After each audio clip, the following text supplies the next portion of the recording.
Hello everyone and welcome back to our channel. This is a space for neo-polymaths, visionaries, and innovators who understand that wealth is more than just money. It's energy, knowledge, and sovereignty.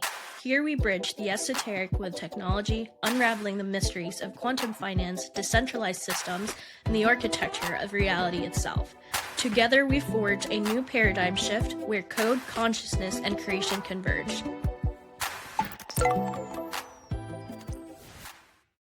I've been seeing all of these glow up videos and everybody's telling you to do this, to do that.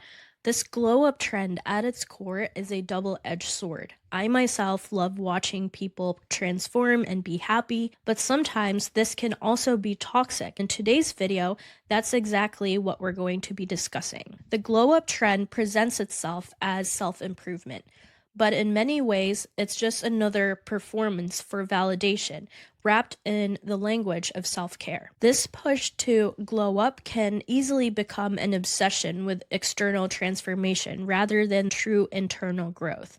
If your motivation is to prove them wrong or become so attractive, successful that they regret doubting you, you're not really improving. You're still trapped in resentment and dependence on external approval. And that means you're not really free. After seeing hundreds of clients this year as a coach and with my personal experience, plus 10 years in internal medicine and population research, my biggest advice when it comes to glow up and healing, give yourself more grace, more compassion. Be really patient with yourself. Yes, you can tough it out, but honestly, it's doing more damage to your nervous system.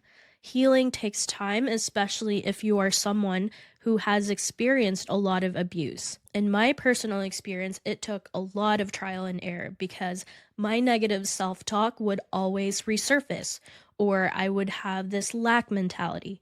But in just a year, I really dedicated to frequency work, to repatterning, and building myself back up again. I can truly say that I've never been happier and more fulfilled with my life. It feels that I'm really doing what I'm meant to do, and in a way, I'm helping my other clients do the same.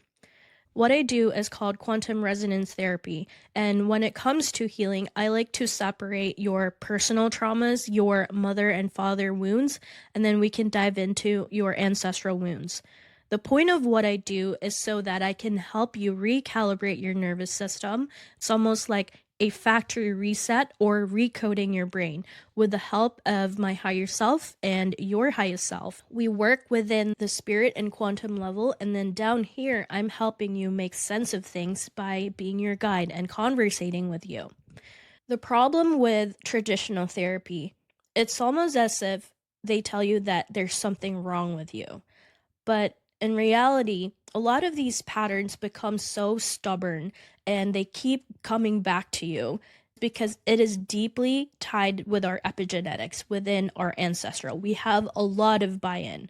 And so in a quantum level, we collapse the whole wave function that gets deleted within your records. We're clearing your karma so that the script doesn't keep running over and over. You go deeper within yourself and you have more embodiment, helping you get back in touch with your ecstatic states. The beauty of doing quantum resonance therapy is that it is compressed work on an energetic level. Instead of you taking years and years in therapy, this can be done in a few sessions as long as you really dedicate yourself to understanding your patterns. I've had several testimonials with my clients of how this has changed them energetically, the shifts that happened to them, and the synchronicities that has happened in their lives. So a little background for those of you new here.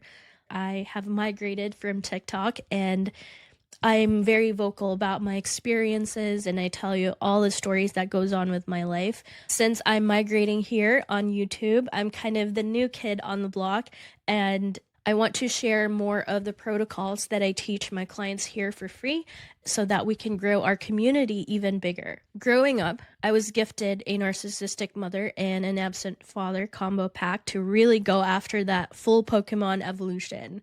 It really builds your character, I tell you. They got really creative. Having a narcissistic parent is like an Olympic sport. It is an extreme sport, and you know this if you also have one or if you have a partner that is also narcissistic.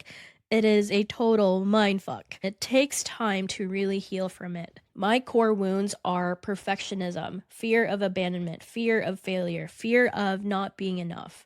When I found out what my core wounds are, I dedicated and really focused in, hone in on these patterns to reprogram them so that I don't feel like that anymore. If you're also curious and want to find out what your core woundings are, I have a free guidebook down below to help you start repatterning. The deep, unspoken part of me that has been reshaping much of my life, the drive, the exhaustion. As a kid, I was trained to equate love for performance. If I was not excellent, I wasn't getting noticed. If I wasn't pleasing, I didn't feel safe. If I wasn't achieving, I didn't feel worthy. And if I failed, that meant rejection and punishment. That meant invisibility. They put me in violin classes, piano, art classes, etiquette, learning new languages, tutors, lab school, etc. Very typical Asian kid. I'm very grateful for all the experiences that I've been through because I would not be the person that I am today if I didn't have those traumas. My dad's a surgeon and my mom, she has her PhD in philosophy and early childhood development.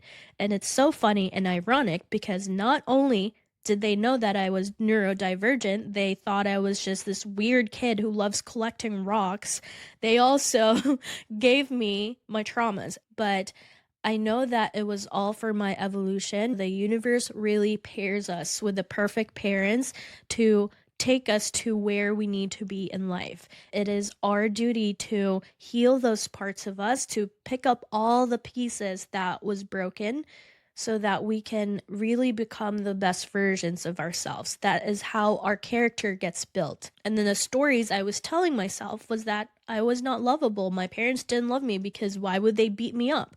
And when love was inconsistent, you really learn to adapt by hiding, pleasing, or controlling. That's the battle I'm still fighting and continue to heal every day, not just in my career, in my relationships, but in the deepest parts of my identity. Because if love is tied to performance, then the rest feels dangerous.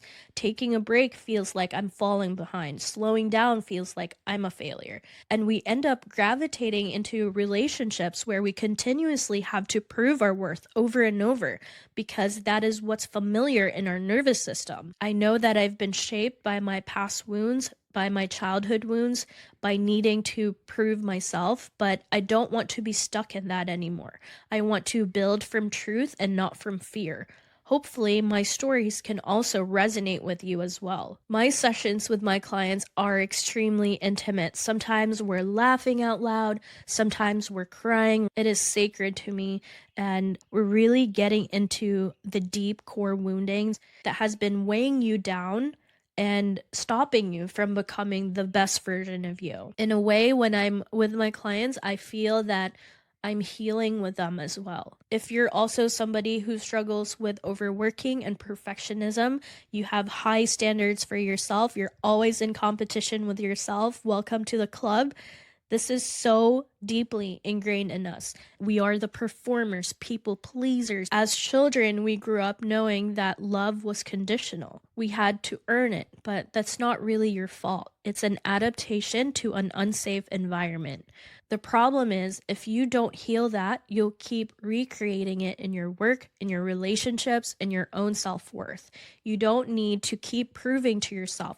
You just need to finally see yourself. If you notice, there are more and more people who have ADHD. This can lead to more dissociation, depersonalization. It's also called adaptive neurology. You didn't just get ADHD. Your mind evolved to survive a fragmented and overstimulating, emotionally unpredictable environment. Dr. Gabor Mate's work I absolutely love. He would say that this isn't a disorder. This is a coping mechanism that your brain has developed to use and preserve itself in a world where your emotional needs weren't met. Over time, repeated abuse, repeated traumas That split between your inner world and your outer demands starts to look like inattentive ADHD. You have difficulty sustaining attention, you are forgetting things, you're struggling to complete tasks unless you're deeply emotionally engaged. Not because you're lazy or broken. Let's be clear, this isn't pathology, it's a strategy. When our external world has been inconsistent, emotionally unsafe, or lacking attunement, your internal world has to become this sanctuary. And so we end up dissociating into daydreams. You tune out things and become emotionally charged. You learn to hyper focus on things that feel safe or interesting. Oftentimes, this is with creative or spiritual pursuits. We zone out what feels overwhelming or pressuring. It is a coping mechanism. Depersonalization is a disconnection from your own reality, a sense that you are watching yourself from the outside, that your emotions feel distant or unreal. It's not just a mental issue, this is a nervous system issue. When you experience chronic stress, emotional neglect, or trauma, your body goes into fight or flight, freeze or fawn. If you can't fight or flee, and if pleasing doesn't work, your brain chooses disconnection as a survival mechanism. Depersonalization is the brain's way of saying, this is too much. I can't process this. I need to shut down. And the stories that we tell ourselves, for example, avoidance, we hide your real self. That's when you're masking. If they see the real you, they'll leave. You're staying small, staying agreeable. If you're difficult, they might abandon you. Perfectionism, controlling everything. If you're doing all the right things, then they'll have no reason to leave. I felt like a Lego, a Jenga tower, and I would feel this gaping hole inside of me like, who am I? I was already having an existential crisis when I was little because everything about me was put meticulously together by my parents and the people around me. This year, I really felt that I've reconstructed and made a whole new image of myself, and my true, authentic self has emerged. I took out all the patterns, all of the conditioning, people's expectations of me. Then you start to become the person your younger self needed to be attuned, to be creative, introspective, and powerful. Having an everlasting glow up, it takes time. Having traumas, simple tasks can feel insurmountable.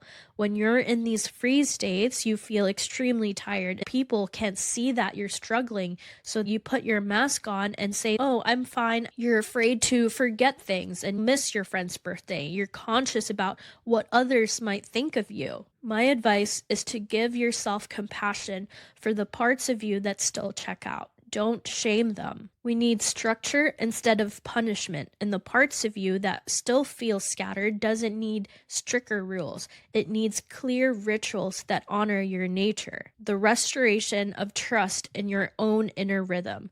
ADHD patterns taught you to move fast, to avoid discomfort, to escape pressure. And now you need to teach your body that slowness is safe, that focus is safe, that presence is safe. You're not trying to fix your brain. You're trying to restore the bond between your body, your emotions, and your soul. And that's not a quick glow up. That's a slow, sacred homecoming. You're not broken. You're brilliantly adapted. And now you're becoming consciously integrated. That's the difference between surviving and becoming sovereign. The very thing that once fragmented you, made you scattered, dissociative, is the same portal in which your wisdom will emerge. We didn't just read about healing, we embodied it. We didn't just study trauma, we felt it in our bones. We lived inside its shadow, and then we begin to alchemize it. This is what real wisdom is. It is not perfect clarity, but earned perspective. It is not flawless execution, but deepened awareness. It is messy, it is chaotic, not immunity from suffering, but the capacity to sit with it without being destroyed by it. You've had to track subtle emotional shifts your whole life, watching people's moods, the sound of footsteps, who was coming, always in hypervigilance, walking on eggshells, anticipating reaction, tuning in to what's unspoken.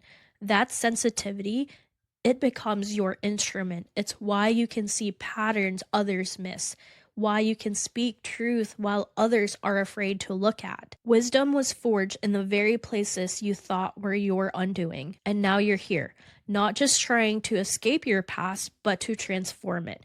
Not to erase your pain, but to transmute something more powerful through it. This is the kind of wisdom that doesn't fade, because it didn't come from theory, it came from fire, and you walk through it. Let's dive into understanding narcissistic abuse. Narcissists will often put you down because they will trigger your trauma. They may or may not know that they're doing this subconsciously.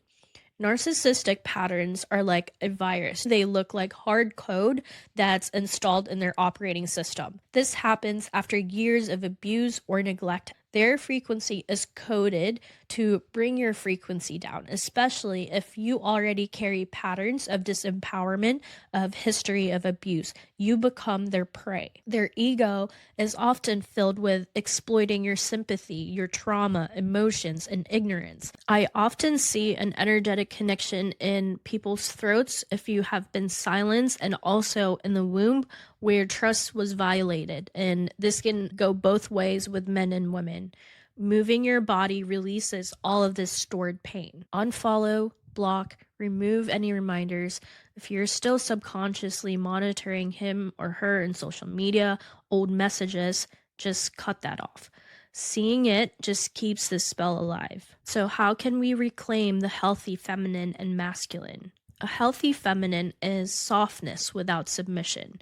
She learns to self-nurture instead of seeking validation from controlling, restoring deep feminine friendship with women who uplift you rather than compete or manipulate.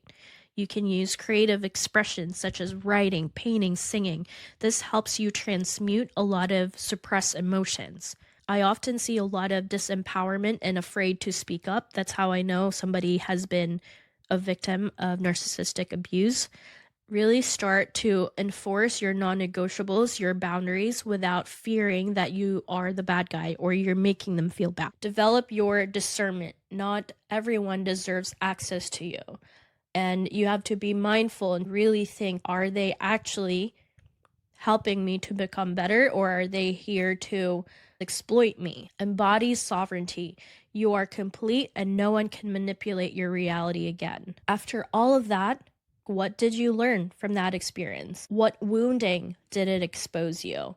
When you integrate the lessons without carrying the wound, you transmute the experience. You become stronger but not hardened, wiser but not bitter, magnetic but never manipulative. Healing means they no longer take space in your energy field. And the final task is that you can finally think of them without feeling triggered, sad, or angry. Instead, you feel free, neutral, and sovereign. And so why is there this big trend of alpha females, alpha men?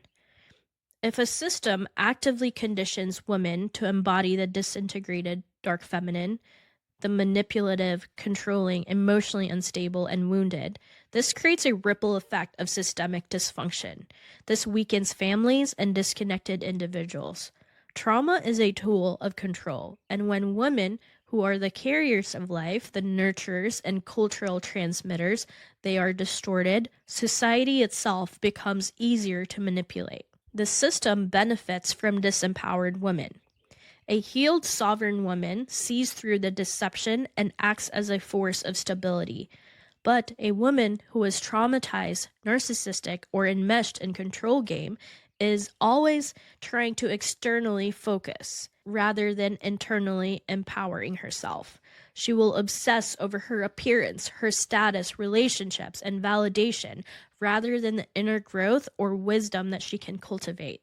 This makes her highly susceptible to consumerism, social engineering, and propaganda. Because she doesn't feel happy or fulfilled deep within herself, she will try and make herself look different because she sees this with other women doing it too, and because society thinks that this is what's beautiful, so she does it to herself too.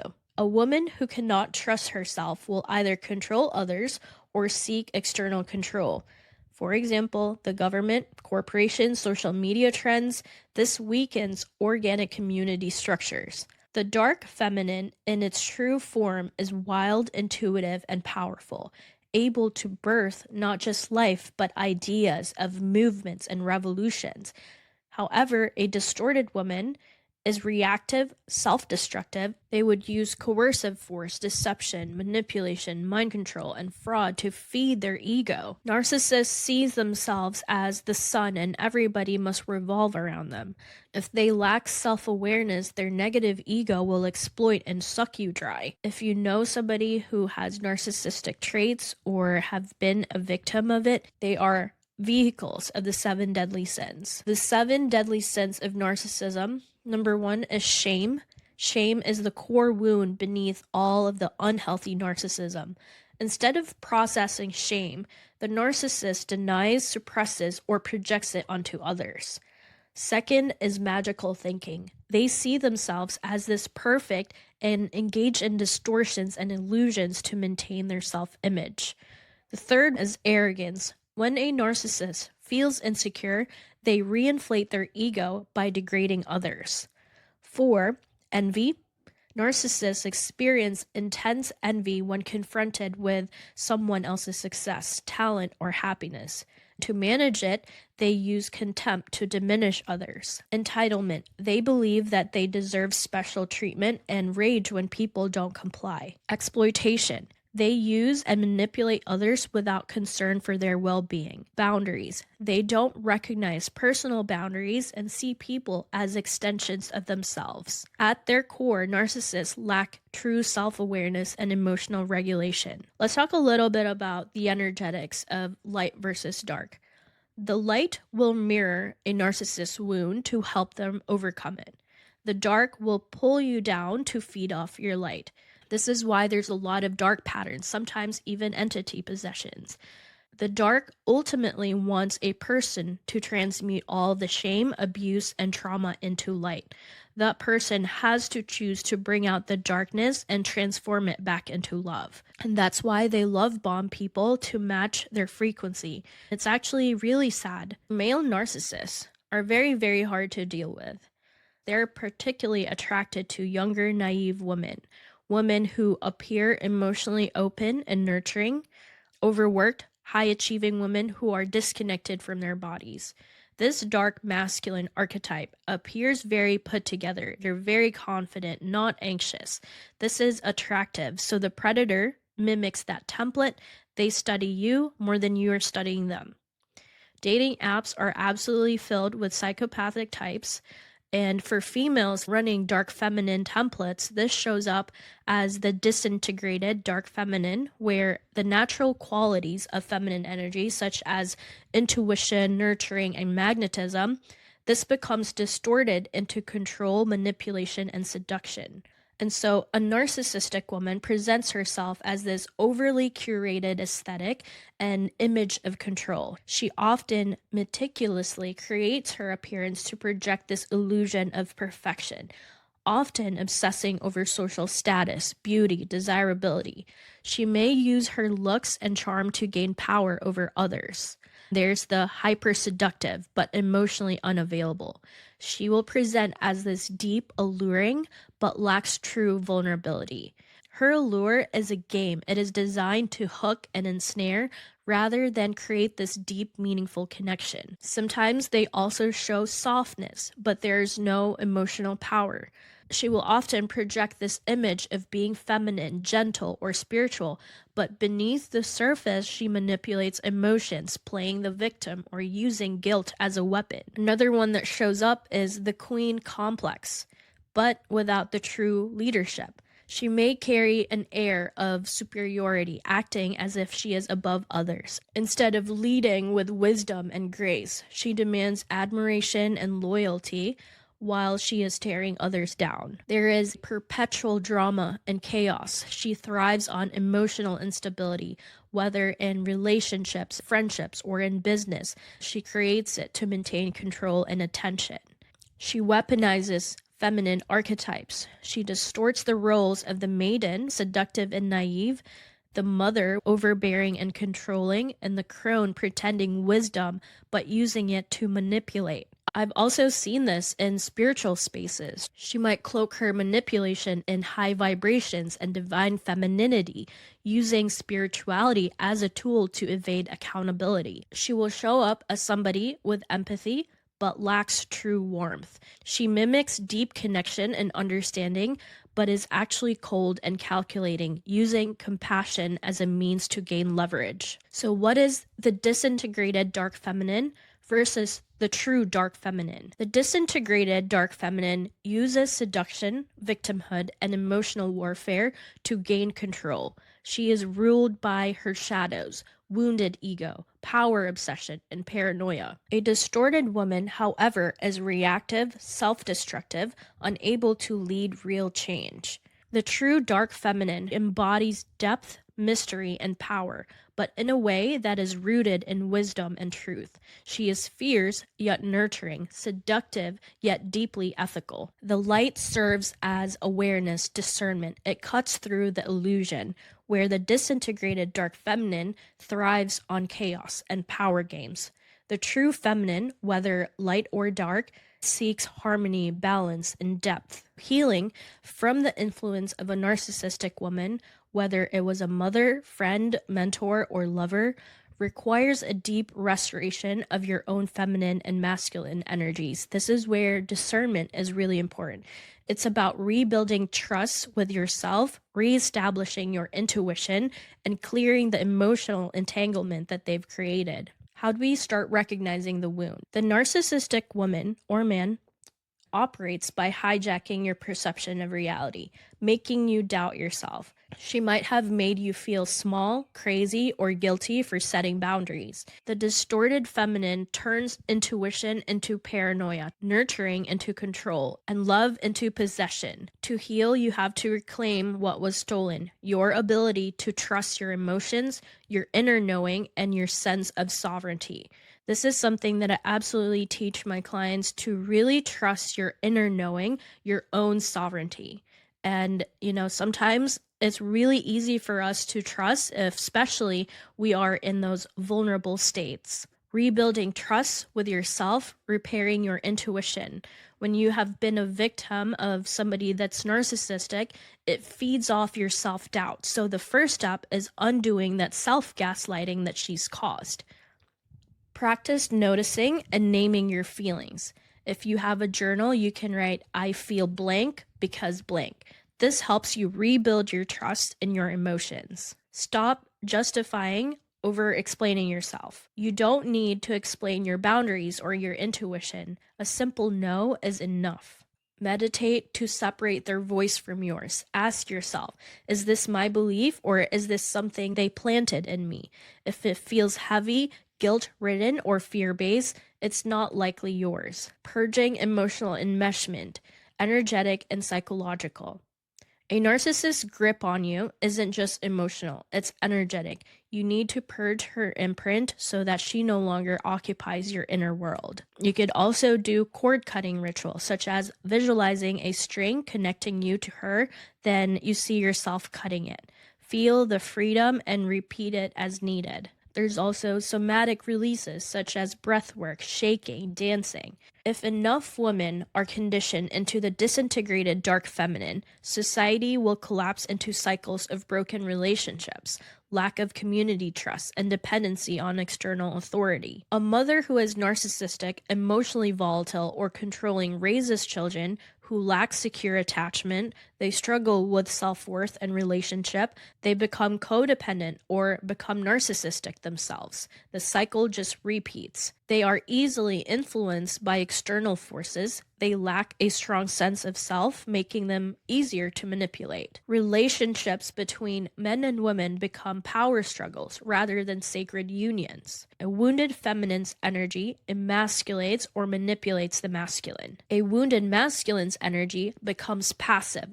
They become violent or emotionally absent. This destroys polarity, leading to low birth rates, high divorce rates, and fractured families, which then creates a weaker, easier to control population. It starts within ourselves and affects our whole society. Women become obsessed with status, beauty, and validation rather than their inner power. This fuels industries that profit off insecurity, beauty, fast fashion, plastic surgery, pharmaceuticals, influencer culture. There is a dependency on the system instead of sovereignty. You have weak families, more reliance on the government, loss of identity, more reliance on external ideologies, lack of inner fulfillment, more reliance on dopamine-driven distractions such as scrolling endlessly. There is a war between the sexes. Instead of sacred union, you are fighting them off each other. Instead of complementing each other, men and women become even more divided and resentful. Masculinity is vilified and femininity is weaponized. The natural, harmonious yin and yang balance is disrupted, creating chaos and more confusion. So who benefits from it? Any system that profits off weak, disconnected individuals benefit from this engineered trauma. The more emotionally destabilized and spiritually lost people are, the easier they are to sell to because they seek external validation, control because they are ruled by fear and insecurity, divide because they have no stable foundation. If you take away true feminine power, which is deeply intuitive, nurturing, and healing, you create a world where people can no longer self-regulate, self-heal, or self-govern. Instead, they seek authority from external sources, whether that's from a government, corporation, or social trends. How do we claim our sovereignty? To break this cycle, women must reclaim their true feminine essence, not the distorted version that was sold to them. When we heal the inner feminine, this means healing the world. A sovereign woman is uncontrollable because she is internally validated. She raises emotionally stable children who cannot be easily manipulated. She creates rather than consumes. She partners with men in power rather than seeking power over them. We have to start restoring the natural order. Men and women must heal their wounds to rebuild sacred unions. Families must become stronger again and self-sufficient rather than dependent. Society must shift into trauma-driven survival to wisdom-driven creation. The light will always seek order, and once people see the engineered chaos for what it is, they can begin to transcend it. That's why you're always seeing all these alpha females, the hardworking corporate baddies, to alter reproduction. If you disconnect your body, your soul can awaken. Your monadic integration and even the mind becomes fragmented. Sex becomes disconnected. There is no love. And true love-making is a synergistic force. It creates an explosion of divine love, manifestation, and creation. Most people who have PTSD don't have it because they were hurt. They have PTSD because someone wanted to hurt them. If you've been victimized, you will feel angry about it. You have to start building back your confidence because it triggers your mother-father wounding and becomes enmeshed. If you resist their control, they will trigger your trauma. The real glow-up isn't about external validation. It's about internal mastery. It's about you becoming so rooted in your power that no one can manipulate you, destabilize you, or make you question your worth. The system sells you a fake glow-up, perfect skin, designer bags, gym body, hyper-feminine aesthetics, and being that girl on social media. The real glow-up is when your mind, energy, and presence becomes untouchable. You have immunity to other people's bullshit, and that's real freedom. Self-esteem is the ultimate protection. Self-esteem isn't just about becoming perfect. It's about being kind to yourself when you feel worthless. You become self-sourcing. You radiate from within. That is the true glow-up. When you start to reclaim your power, you stand firm. You no longer get pulled into others' illusion. The real glow-up isn't about external validation. It's about internal mastery. And that is real freedom. Thank you for watching this video today. I hope that you resonated with it. I have some freebies down below. Make sure you check that out and sign up for our newsletter so that I can update you for our upcoming masterclass. If you are curious and ready to really up-level yourself, I have my quantum resonance therapy one-on-one sessions all linked down below. That is it for today. I hope that you enjoy the rest of your day, and I'll see you soon. Peace.